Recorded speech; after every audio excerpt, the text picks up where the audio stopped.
So now, can you hear me properly now?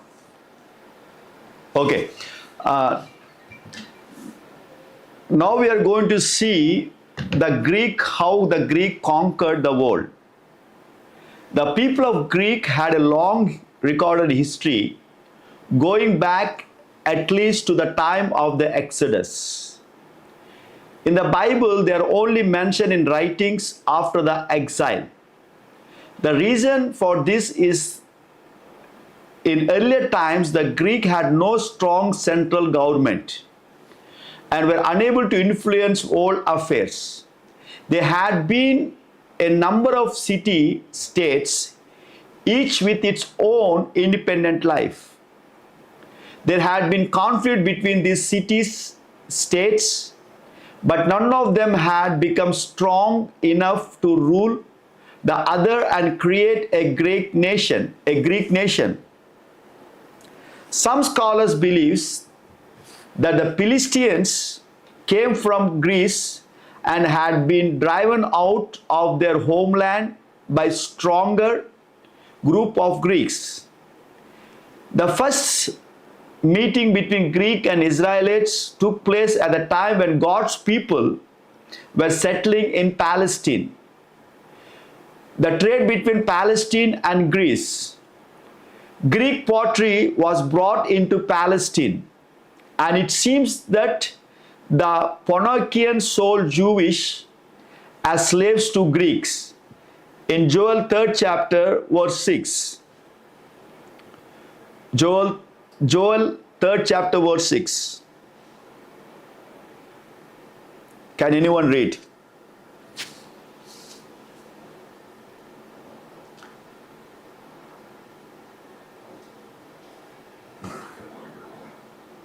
Can anyone please read?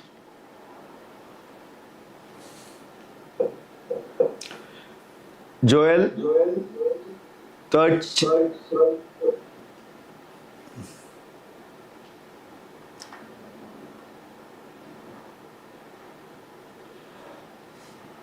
So Joel 3rd chapter verse 6 and also Ezekiel 27 chapter verse 13, where the Asian name you see there's a word, they named a word called Javan. So Ezekiel 27 chapter verse 13.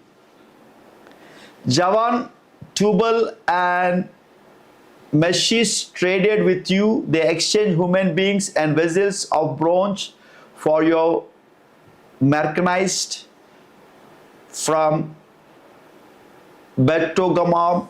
They exchanged horses, war horses and mules for your wares.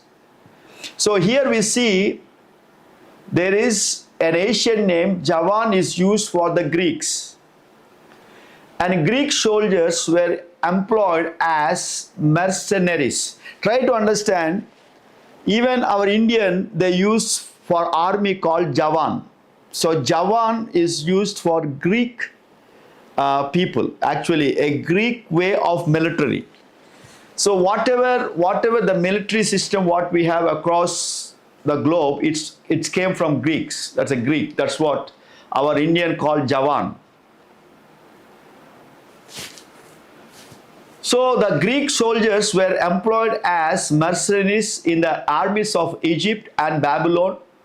But the first important contact between the Jews and the Greek came forward. The end of the 4th century before Christ. At that time, for the first time, the city-state were united into a powerful league under a singular ruler. By 338 BC, King Philip II of Macedonia had conquered the city-state of Greece and had brought them all under his rule. 2 years later, he was assassinated, but his son Alexander took his place as a leader of Greek. So Alexander's father name was King Philip II. Alexander's father, his father name was King Philip II. He was king and his base was Macedonia. So his son was Alexander. So Alexander took his place as a leader of the Greek and ruled from 336 until 322 BC. Alexander entered Asia Minor and drove the local Persians force out of the area. A year later, he defeated the main Persian army at Issus, north of Antioch, and then led the Greek army southward towards Egypt. The city Tyre resisted his siege for 7 months and Gaza did for 2 months. Zechariah 9 chapter, verse 1 to 8, here we can see the city of Tyre was seized for 7 months and Gaza for 2 months. But when Alexander reached Egypt, the people welcomed him as one who had come to set free from Persia rule. Judah and Samaria came under Alexander's control at that time. Then in 331 BC, Alexander led his army against the Persian in Mesopotamia and finally defeated Darius III at Gongmela, east of river Tigris.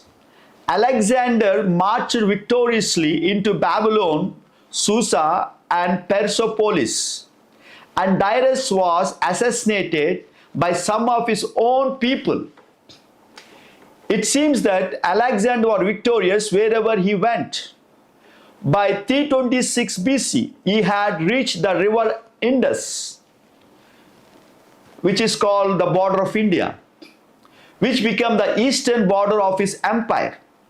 And it is said that he wept because he had nowhere to conquer. So he conquered all the world. So he wept that there is no place for him to conquer. In less than 10 years, he had destroyed the Persian Empire totally and created the Greek Empire covering a large part of southwestern Asia. In 322 BC, he died on a fever in Babylon, aged 32. So it means for 10 years, means he became king when he was 22 years. So he became king when he was 22 years. At the 32 years, he conquered the whole nations. So that is why he became the Alexander the Great. So there is no place for him to conquer. He conquered the whole world. After Alexander's death, the new Greek Empire fell to pieces. They were not strong enough to take over the rule from Alexander. And the generals in command of divisions of the army in different countries of the empire tried to gain power for themselves over the areas which were in their charge. In 301 BC, 5 areas of government had come into being: Macedonia, Thrace, Asia Minor, and Phoenicia, Egypt, with Palestine and Babylon. The ruler in Egypt was Ptolemy. He managed to keep hold of his rule.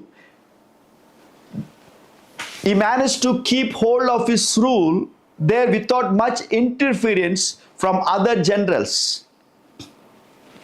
The other, however, fought among themselves. And by 281 BC, Seleucus, ruler of Babylon, had conquered the other 3 regions. In the same year, Seleucus was assassinated, and Macedonia broke free from the rule of his successor. Thus, there remained 3 areas of Greek power: Macedonia, ruled by Antigonus; Egypt, ruled by Ptolemy; and the rest of the empire ruled by Antioch by the Seleucids, the family of Seleucus. This three power continues until early in the 2nd century when the Romans began to compete with the Greek for control of the world affairs. The Seleucids were the first to feel the growing power of Romans. The Seleucids are the first feel the growing power of Romans, and Antiochus III received as a refuge a general from Carthage called Hannibal, who had been defeated by Romans.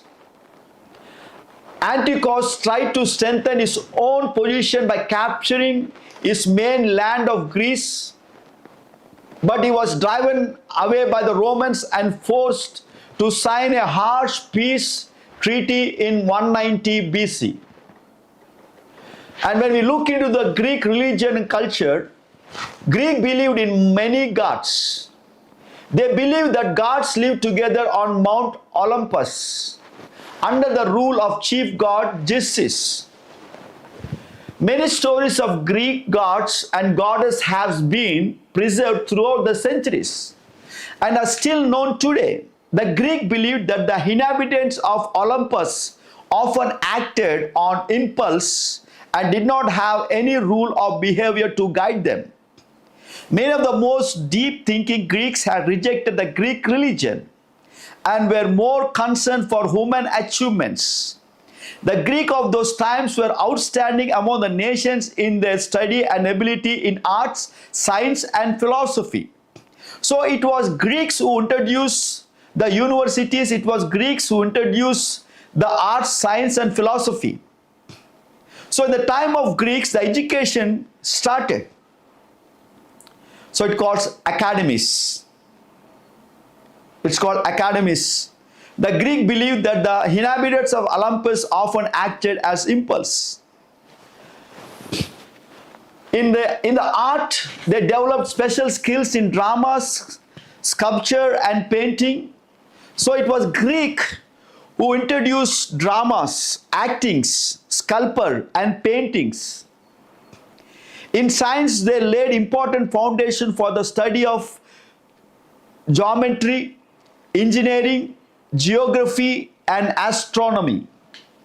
So it was Greek who brought astronomy. Try to understand, it was Greek who brought astronomy. Reading of the moons, reading of the moons, and Greeks were those who invented geometry and engineering and geography. And they developed the philosophic ideas about human nature and human society, which have continued to have their influence in modern time too. The Greeks were specially fond of discussing ideas of democracy and justice. And they argued fiercely about the principles which should govern people's choice of action. So whatever now we talk about democracy, it came from Greeks. So democracy. So it came from Greeks. Because they brought of God into this debate. It was an ideal of perfection towards which everyone should strive. Because they thought of God as perfect. They believed that he had no need for human being and no in them. Alexander had been a pupil of one of the greatest Greek scholars, Aristotle. So Aristotle was one of the great Greek scholars. There is no doubt that Alexander believed that he would be serving humanity well by spreading Greek culture across the world. His policy seems to have been to settle groups of retired soldiers in every part of the empire so that they would introduce Greek ideas, skills, and knowledge to the people among whom they lived. The same policy of spread Greek culture was continued by the other Greek rulers after the partition of the empire into separate states. Ptolemy and his family in Egypt were especially active in encouraging Greek culture.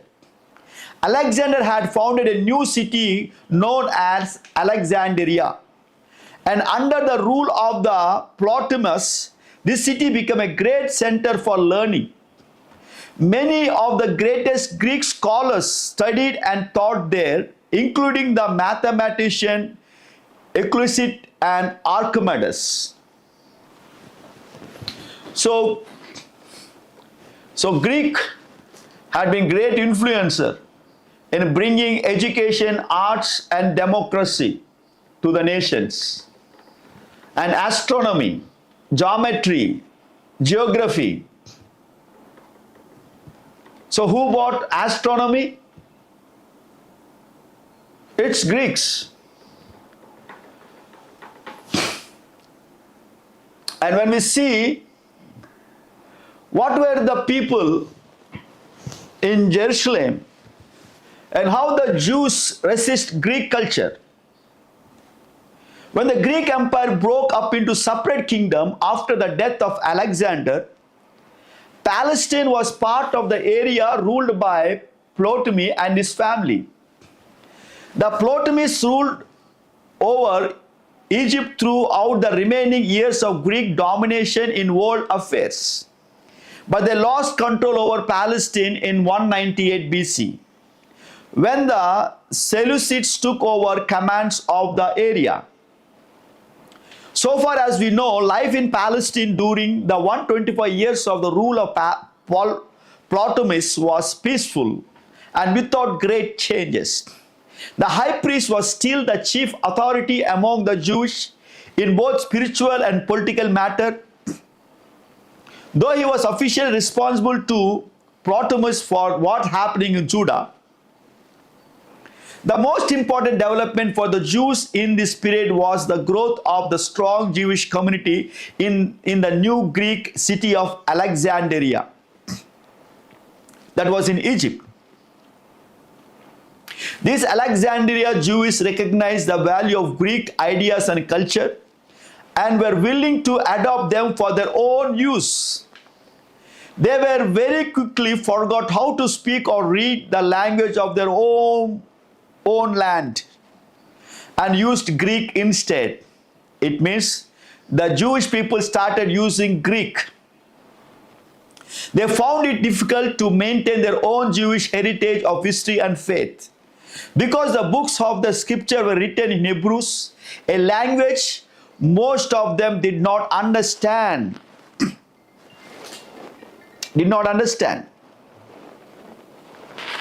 After a time, the Jewish leader came to recognize the need for a Greek translation of the book of the law.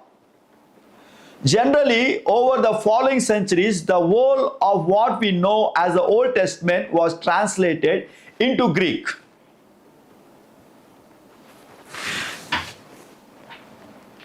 At later times, other writings were added to the Greek scriptures.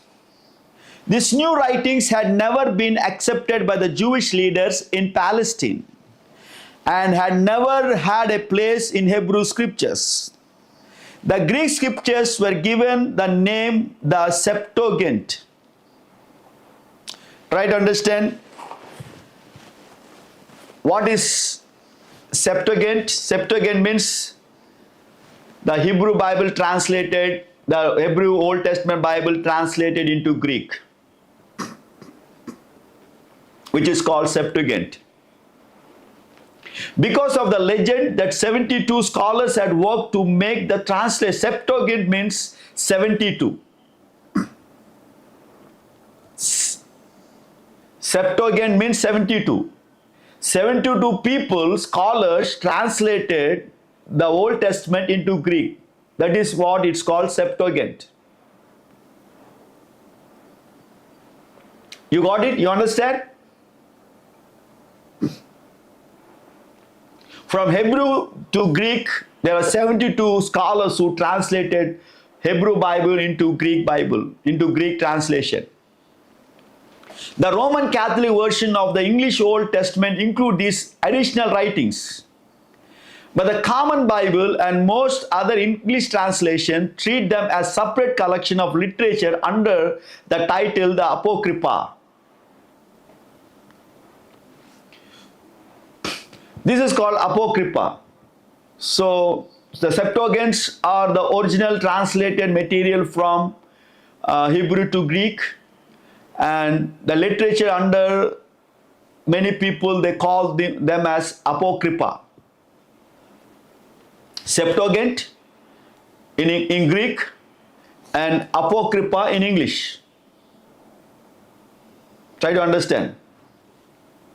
Septuagint in Greek and Apocrypha in English. Almost all that we know of Jewish history in the time of Greeks comes from the Apocrypha. So we don't have that in our Bibles. So we are not included in our Bible, but we can have that Maccabees. Those are some of the historical events. We can see what happened in Apocrypha Bibles. The most important part are first and second Maccabees, which are two separate accounts of events in Palestine after the Seleucids had taken control. Judah under the Seleucids. So after the death of Alexander, his generals were for a long time in conflict with each other for power over his empire. By 228, Seleucus has defeated them all except Ptolemy. But it was not until 198 BC that Antiochus III, one of the family of Seleucus, was victorious over the Egyptians and so able to seize control of Palestine.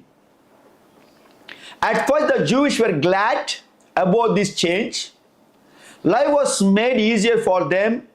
Antiochus charged no taxes in first 3 years of his rule, and then only small taxes were imposed.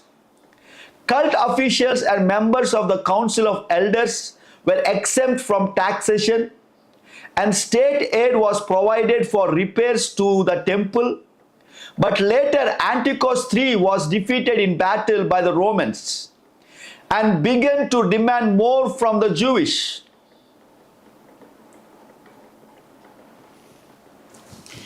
The next Greek ruler was Seleucus IV. He ruled from 187 BC to 175 BC, and he continued to help the Jewish. But he was tempted to take for his own usage of large sum of money which had been placed in the temple for safekeeping. According to the legend, his chancellor Heliodorus, whom he sent to seize the money, was severely beaten by a spiritual being and was lucky to escape with his life. That was written in 2 Maccabees 3rd chapter verse 4 to 40. The high priest Onias was accused of causing the injuries which Heliodorus received, and this led to a long and bitter dispute between the Greek rulers and the temple officials. It was almost impossible at the time for a man to be loyal both to Greek and to his office as high priest. The worst time of trouble for the Jewish is in the period was rule of Antiochus IV. He took himself the title Epiphanes, which means the bodily appearance of God. Jason, the high priest, brothers bribed Antiochus IV to make him high priest in his brother's place. In return for his honor, Jason promised money from the temple and supported for Greek culture in Judah. A sports stadium was set up in Jerusalem, and many of the priests left their temple duties to join in Greek sports, which were closely associated with the cult of the Greek god Hercules. So most of the priests left their temple work and they joined in Greek sports, which is called Hercules. Jason authorized the priests to join in this pagan worship, but his enemies used the promised money to purchase battleships. Jason soon lost his authority as high priest when another man called Menelaus promised Antioch for even more money in return for the appointment. See, we can see a lot of politics, historical politics, bribing money for getting a chair and position. So Malinus was dishonest with everyone, and when he was compelled to pay the bribe which he had promised, he robbed the temple to do so. He also arranged the murder of Onias, who had accused him of bribery. In the meantime, Antiochus IV was involved in an attempt to seize control of Egypt. Jason seems to have expected Antiochus to be defeated and killed. He took the opportunity to lead an array against Jerusalem, drove his rival Menelaus into hiding, and massacred many of the people. Jason was so unpopular that he was unable to stay in Jerusalem in safety. When Antiochus IV returned from Egypt after victory there, he punished the Jews for what he regarded as their rebellion and robbed the temple of some of its sacred vessels. The climax of trouble came a couple of years later. Antiochus IV had again attacked Egypt, and final victory was within his reach when the Romans interfered, ordering him to leave Egypt. Humiliated, Antioch expressed his anger by attacking Jerusalem. The city was looted and partly destroyed. Antioch built a stronghold to house foreign soldiers in the city. He issued an order forbidding the Jews to follow the custom of the religion and forbid Jewish festivals and sacrifices in his country, in his nation. He ordered that all copies of the books of the law should be burnt, and that the custom of circumcision should be forbidden among the Jewish. The penalty for disobedience was death. Pagan altars were set up all over the land, and the Jewish were forcefully made to eat pork. Worst of all, an altar to the Greek god Jesu was set up in the temple at Jerusalem. This was meant by abomination of desolation, which is written in 1 Maccabee 1st chapter verse 54 and Daniel 9th chapter 27. It is called abomination of desolation. In this way, Antioch tried to destroy everything which was distinctively Jewish. He hoped that if Jews were forced to adopt Greek culture, they would come to support the Greek rule. Some Jews gave way in face of this persecution, but there were many who refused to give up the way of life which they believed God had given his people. The center of the resistance was a group called the Hasidim. This is Pious ones of the loyal one. Many scholars believe that the book of Daniel was written at this time to engage the Jews to remain faithful to the Lord. The book described the great success of Antioch IV and his sudden disastrous end. The Jews soon showed their resistance to the enforcements of Greek culture. The king officers came to a town called Modin, where they called on an elderly priest named Matthias to make sacrifice to Greek gods. He refused and killed the Jews who offered to act as a priest instead. He also killed one of the king's officers and destroyed the pagan altar. After this, Matthias fled into hills with his son and gathered an army of faithful Jews there. They were attacked on Sabbath day, and many were killed because they refused to fight on the Lord's day. The survivors agreed that they should defend themselves on Sabbath if they need to arrest. They caused the Greek great trouble by frequent guerrillas attack. when and he has been given the name Maccabees, which means hammer. Which means hammer. And these independence forces become known as the Maccabees as a result. So Maccabees means the independence forces. Independent forces. The Greek tried several times to overthrow the Maccabees, but each time they failed. Eventually, the part of the Greek army withdrew, and Judah was able to enter Jerusalem freely and cleanse the temple from all the pagan things that had been introduced there. The temple was rededicated in 164 BC, and a new feast was introduced to commemorate the eventually annually festival. The stronghold built by Antioch IV in Jerusalem remained, staffed with foreign troops and with Jews who had adopted Greek culture. Shortly after Antioch IV was killed in battle in eastern part of the kingdom, a period of conflict followed while several Greek leaders were fighting among themselves for power. Judah, who is called Maccabees, took advantage of this time to show the strength of his own force in Palestine and crossed the Jordan. The Greek authorities had to recognize the right of the Jews to follow their own religion and custom, and they withdrew the laws which had been passed forbidding these customs.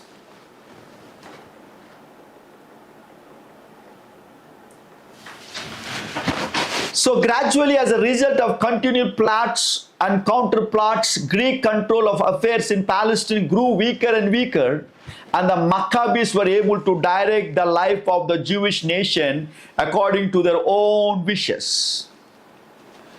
So Maccabees, after Greek it was Maccabees who taken the control of affairs in Palestine.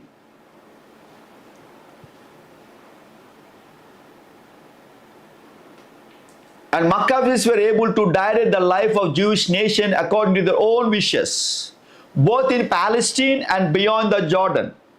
John Hyrcanus, nephew to Judah Maccabees, was able to take for himself the title king.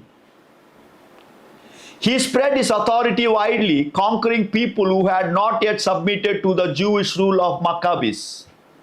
He gave Judah two of his sons become kings in turn. First, Aristobulus I and the Alexander Jannesis. Alexander Jannesis spread his rule into Ammon, Moab, and southward to the border of Egypt. More deeply, the Maccabees became involved in political matters and in conquest. The more severely the Hasidim opposed them. The great conflict between Pharisees and Sadducees in New Testament time had grown out of the conflict between Hasidim and Maccabees.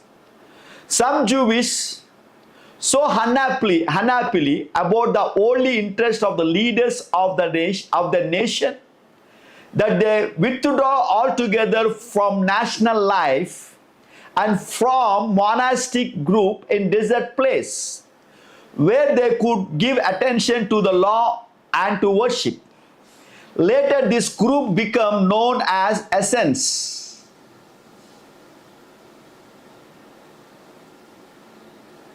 So there was a religious fighting between the groups.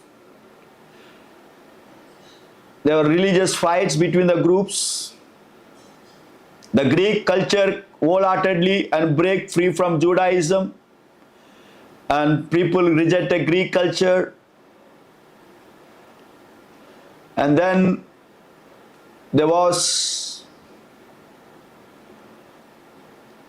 a new rule which started in Asian Empire called Roman Empire. We'll take 10 minutes. We'll start Roman Empire. We'll close after Roman Empire. We'll take. For listening to our prayer. In Jesus' name we ask. Amen. Amen.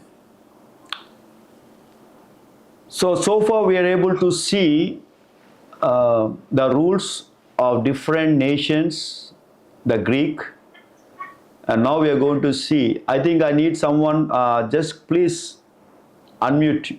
Don't disturb the class. I see some people are unmuting yourself. Church of Philadelphia. Church of Philadelphia, please mute your mic. I'll mute. Okay, no problem. I have mute everyone.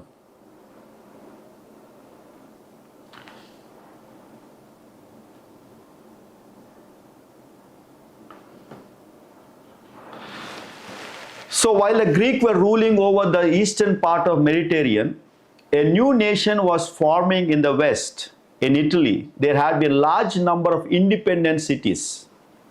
But after a long period of conflict, these had been drawn together into a new state. Rome became its chief city and gave its name to the state. The whole nation was ruled by a senate consisting of representatives of the wealthy and powerful families in every part of the country. Later, the leader of the senate came to known as a Kaiser. This happened after the rule of the greatest of them all is Julius Caesar. Each of the city of Italy continued to have some independence.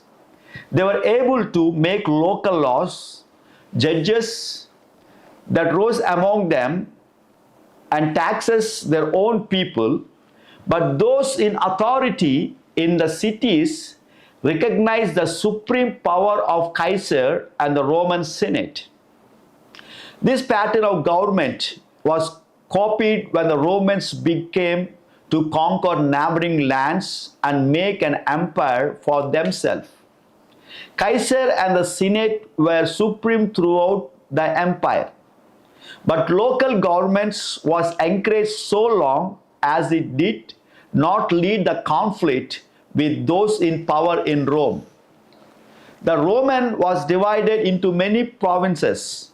Some provinces were ruled by men appointed by Kaiser, called either legates or prosecutors, while others had governors appointed by the Senate.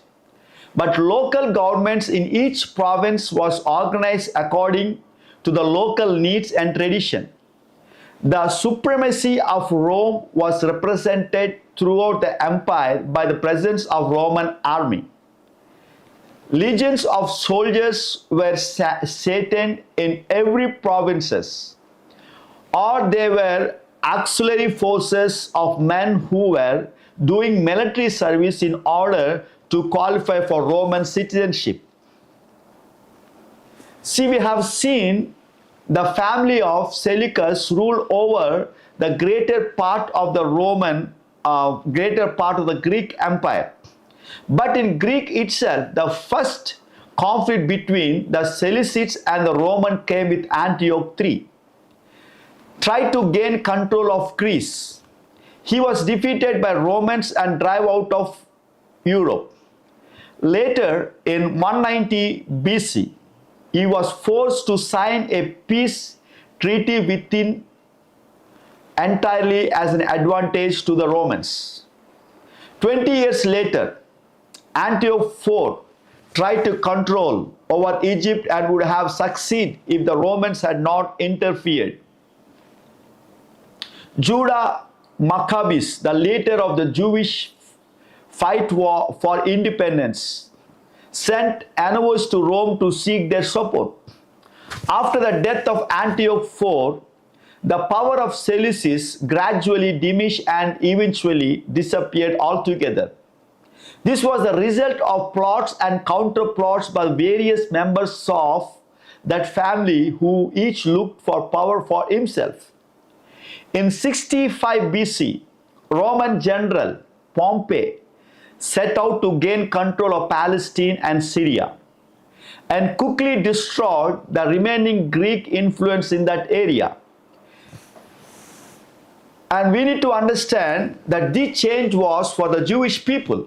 10 years after Pompey fell out of favor with Julius Caesar, and the Roman and the Romans, so there were two leaders on each side, Brutus and Cassius, fought against Mark Antony and Octavian. For a time, Cassius was successful in controlling Syria, but then he was defeated by Mark Antony, then became involved in a love affair with Cleopatra, beautiful and scheming princess of Egypt. Cleopatra, she is called Cleopatra. War followed. Mark Antony was defeated at the Battle of Actium in 31 BC.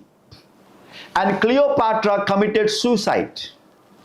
Octavian became the supreme ruler and took for himself a new name, Augustus Caesar. So, what was the name of Octavian? So, Octavian, who is called Augustus, ruled until his death, until AD 14. Luke 2nd chapter verse 1. Luke Gospel 2nd chapter verse 1. In those days, a decree went out from Caesar Augustus that all the world should be registered. So this was Octavian. So he changed his name as Augustus, Caesar Augustus. So several of his relatives were among the rulers who followed him to power.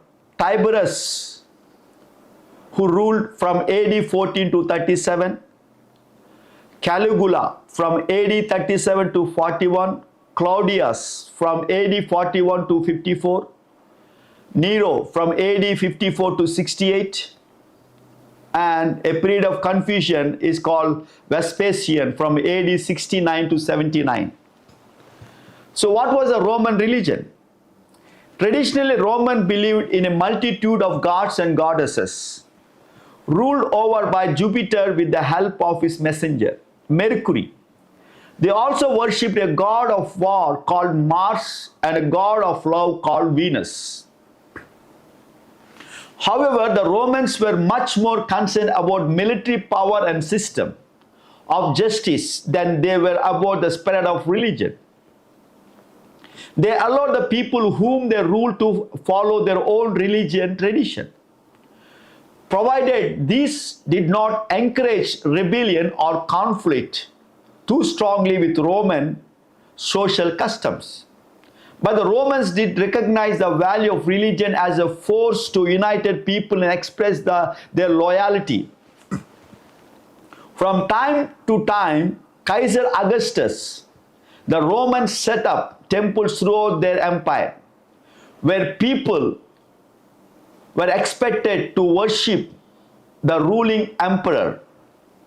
Anybody who refused to share in this worship was regarded as encouraging rebellion and was liable to severe punishment. After a time, the Jews were freed from this duty of worshipping the emperor. But Christians suffered severe persecution because of the Roman would not authorize the worship of Christ, who had been put to death as an insurgent.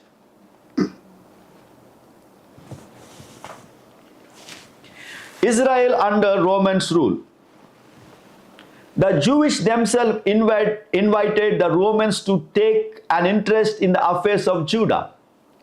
After the death of Alexander, Janus, his powerful widow Salome became political leader among the Jews. She made her eldest son Hyrcanus too the high priest during her reign. She also became friendly with the Pharisees.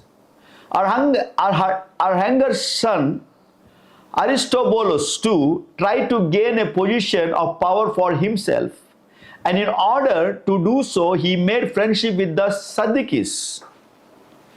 When Salome died, there was an open conflict between two brothers, each supported by a Jewish party. Hyrcanus too was defeated in battle near Jericho, and Aristobulus too became ruler in Judah. But Hyrcanus too found a new friend in Antipater, the governor of Idumea. The king of Nabatea also helped him. They attacked Jerusalem, and Aristobulus was only saved from defeat by the help of Roman general Scaurus.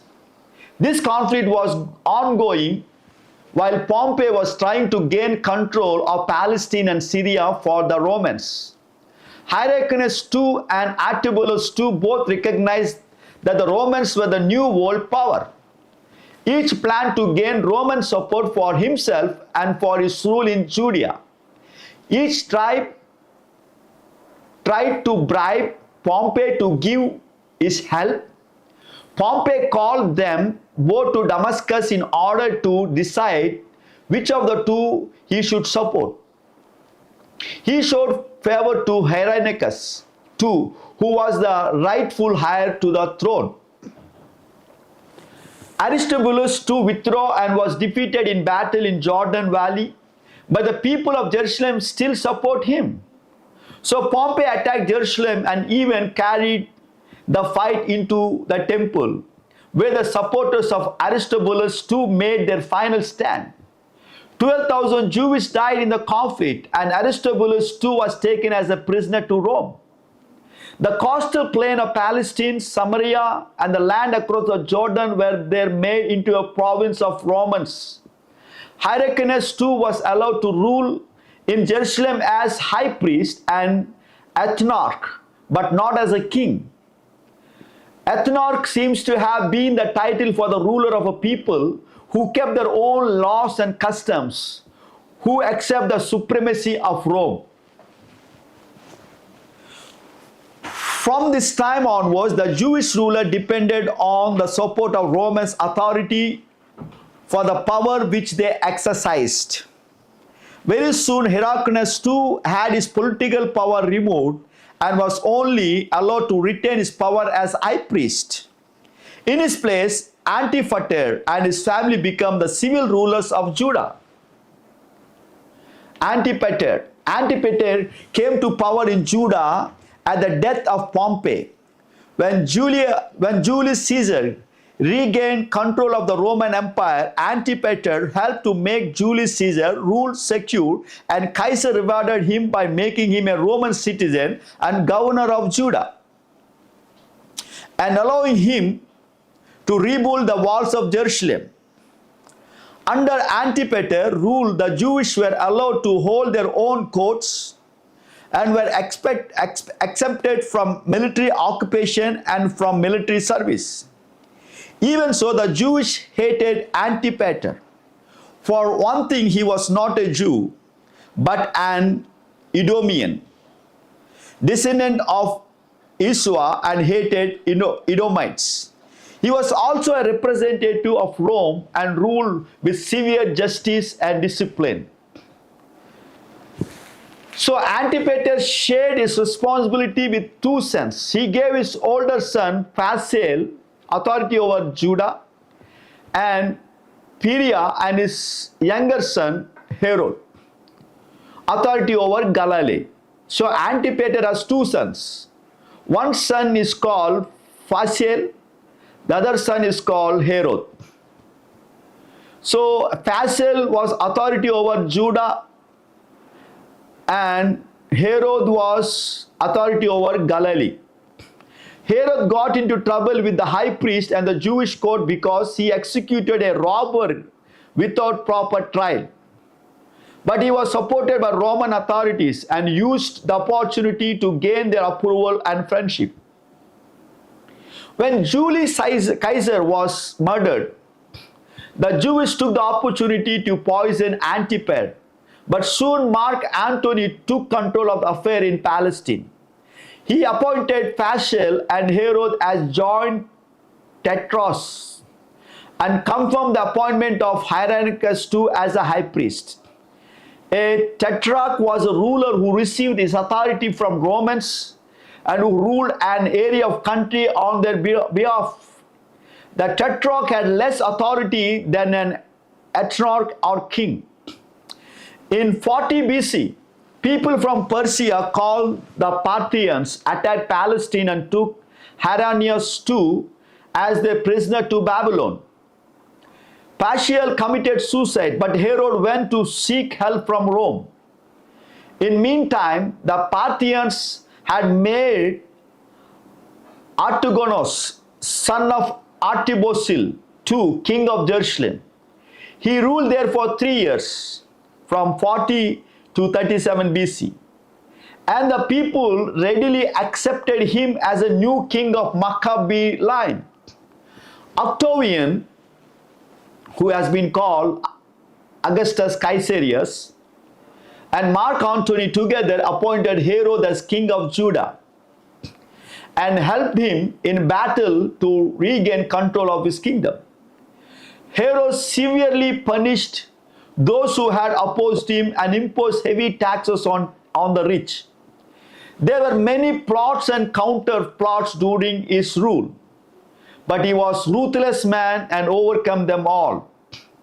During this period, Cleopatra tried to cause trouble because she wanted power over Palestine and had great influence with Mark Antony. But as we have seen, she and Antony both died as a result of the conflict with Octavian. Octavian, who is called Augustus, Caesar Augustus, confirmed Herod's appointment as a ruler of Judea and gave him extra territories as well. Judah soon became a great king of building schemes, fortress, palace, and sports arenas. He built a temple in Jerusalem. He also built temples for the worship of Caesar, and this caused great anger among the Jewish. Herod tried to strengthen his position among the Jewish by marrying into family of Hyrcanus and Artabulus. He took as his wife Miriam, who was granddaughter to both these leaders. But the marriage was spoiled by Herod, suspicious that his wife was involved in plot against him. 8 years later, he has executed her. He killed his wife and then was driven nearly mad by remorse. Later, he brought their 2 sons to trial and then executed also. He killed his own sons. He killed his own wife. He also killed his own sons. Herod was a man of suspicious and violence, and it was typical of him that he ordered the massacres of young children in Bethlehem after the visit of the wise men at the time of birth of Jesus. He himself died soon afterwards in 4 BC. The kingdom divided. The kingdom was divided. Herod Agrippa I was there. He was friend of both Caligula and Claudia, and Herod Agrippa gave complete support to Jewish and was highly regarded by the Pharisees. He opposed the introduction of emperor worship for the Jews, and he also acted against the Christians when they came into conflict with the Jews. In Acts 12 chapter, Herod Agrippa died suddenly and painfully in AD 44, having allowed the people to praise him with the reverence due only to God. His son did not succeed to his kingdom, as he was too young to be given the responsibility involved. Instead, the whole territory was placed under the rule of prosecutor. The end of Judah. This was the beginning of the end of Judah. The men who ruled in turn as a procurator were not Jews and had no sympathy with Jewish customs, ambitions, or beliefs. Some were violent and wealthy-loving men, chiefly concerned with their own advancement. Others were weak and influential in difficult situations they faced. The group known as Zealots became very influential at that time. They believed in using to oppose and overthrow Roman authority and had first acted in about AD 6. At time when Quirinius has ordered a census of the Jews in Acts 5th chapter verse 37. At least one of the disciples of Jesus was Zealot. Read Mark 3rd chapter verse 8.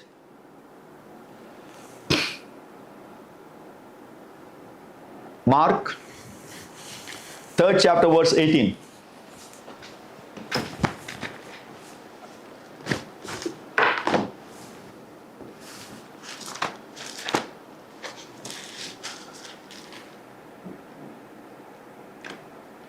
Andrew and Philip and Bartholomew and Matthew and Thomas and James the son of Alphaeus and Thaddeus and Simon the Zealot.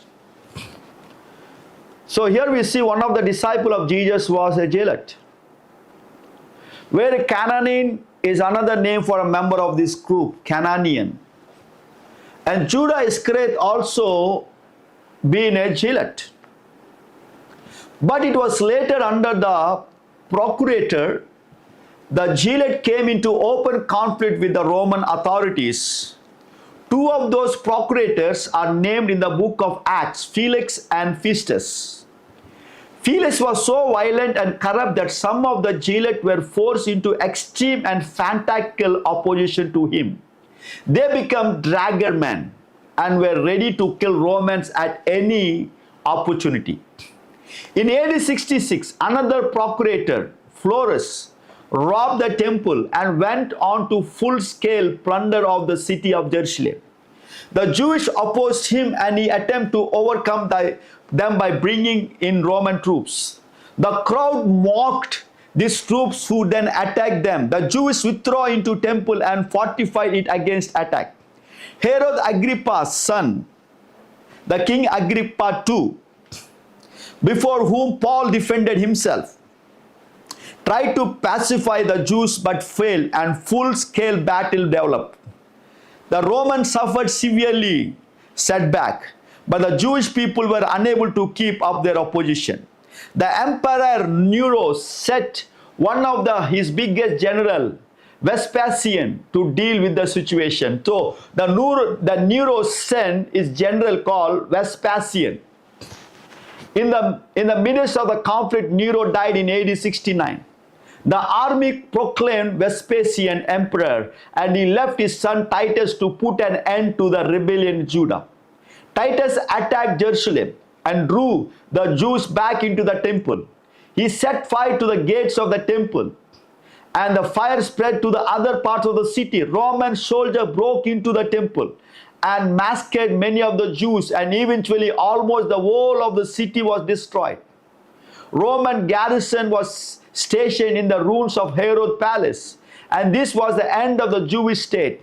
Later the Pharisees established a religion community at a place called Jamina, a preserved Jewish tradition and scriptures.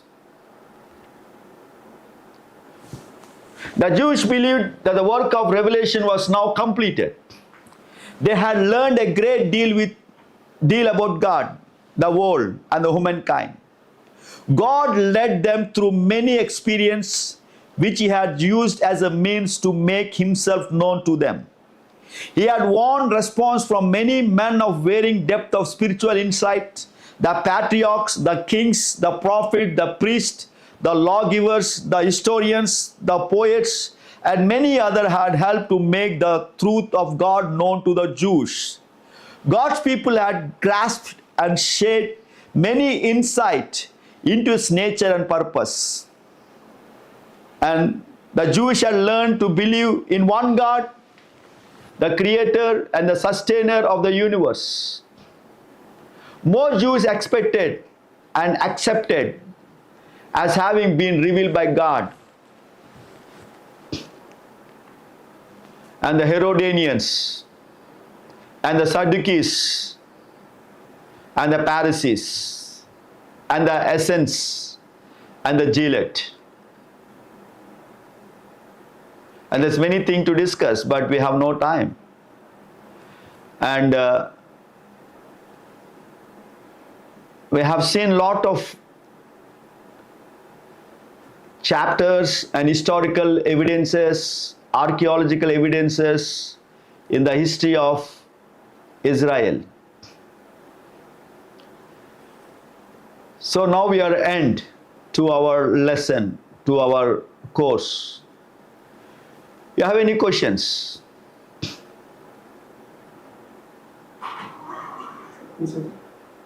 Any questions?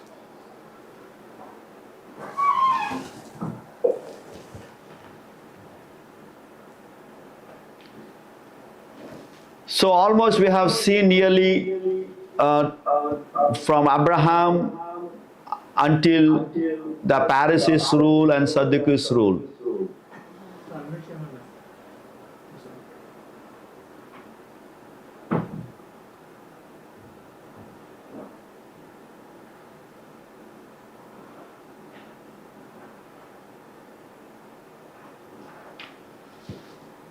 Okay. I unmute.